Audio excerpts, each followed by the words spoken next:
بسم اللہ الرحمن الرحیم۔ السلام علیکم۔ بلا شبہ قرآن و حدیث محض قصے اور کہانیوں کے لیے نہیں ہے، بلکہ اس میں حرف پہ حرف پوری انسانیت کے لیے اصلاح اور رہنمائی موجود ہے۔ ہم بڑی تحقیق کے ساتھ قرآن و حدیث کے مفہوم کو ہماری ویڈیوز کے ذریعے آپ تک پہنچانے کی کوشش کرتے ہیں۔ رسول اللہ صلی اللہ علیہ وآلہ وسلم نے فرمایا کہ تم شراب مت پیو، یقیناً یہ ہر برائی کی چابی ہے۔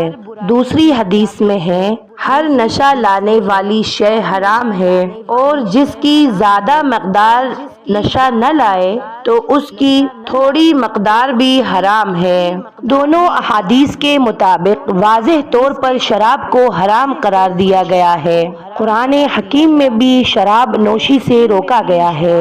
نبی کریم صلی اللہ علیہ وآلہ وسلم تمام انسانیت کے لیے نبی بنائے گئے ہیں، اور آپ صلی اللہ علیہ وآلہ وسلم کی نبوت تا قیامت کے لیے ہے۔ آپ صلی اللہ علیہ وآلہ وسلم نے ہر اس خطرات سے امت کو آگاہ کر دیا جس کے کرنے سے امت گمراہ اور راہ حق سے بہک جائے۔ شراب پینا ایک لعنت ہے، جو اس کا عادی ہو جاتا ہے اس کے محرمات کی حرمت بھی باقی نہیں رہتی۔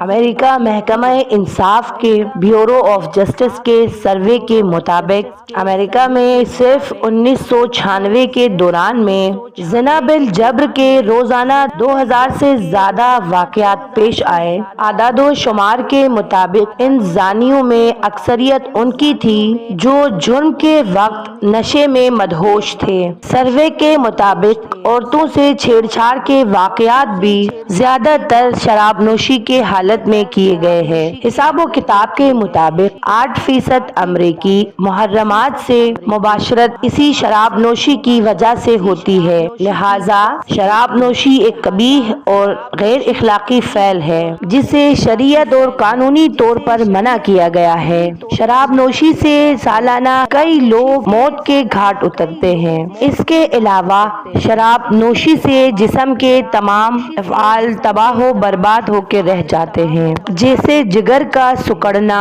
معدے کے نالی کا سرطان، لبلبے اور جگر کی سوزش، دل کے شریان کا خراب ہونا، دماغی فالج، مختلف اعصابی اور دماغی امراض، یادداشت کا خراب ہونا، غدود کی خرابیاں، خون کے سفید ذرات میں کمی اور ان کی دیگر خرابیاں، چھاتی کے عفونیت اور نمونیا، پھیپھڑوں میں سوزش، پھیپھڑوں کی ٹی بی۔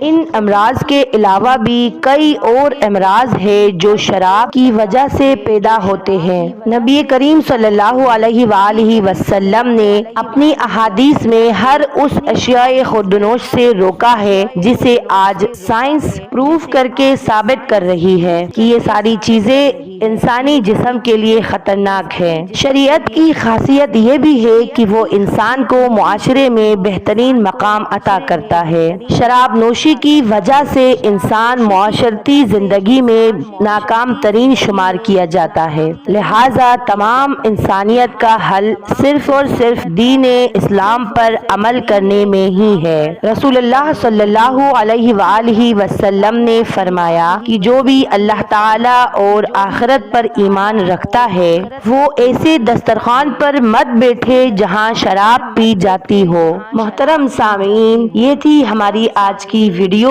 آخر میں دعا کرتی ہوں کہ اللہ تعالی تمام مسلمان بھائیوں کو شراب نوشی جیسی مہلک اور حرام چیز سے ہمیشہ دور رہنے کی توفیق فرمائے اور دین شریعت پر عمل کر کے زندگی گزارنے کی توفیق عطا فرمائے، آمین۔ میں امید کرتی ہوں آپ کو آج کی ویڈیو اچھی لگی ہوگی۔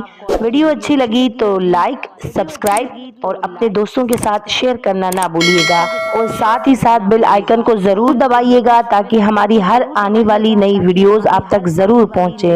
ملتے ہیں ایک نئی ویڈیو کے ساتھ، تب تک آپ اپنا خیال رکھیے گا۔ فی امان اللہ، اللہ حافظ۔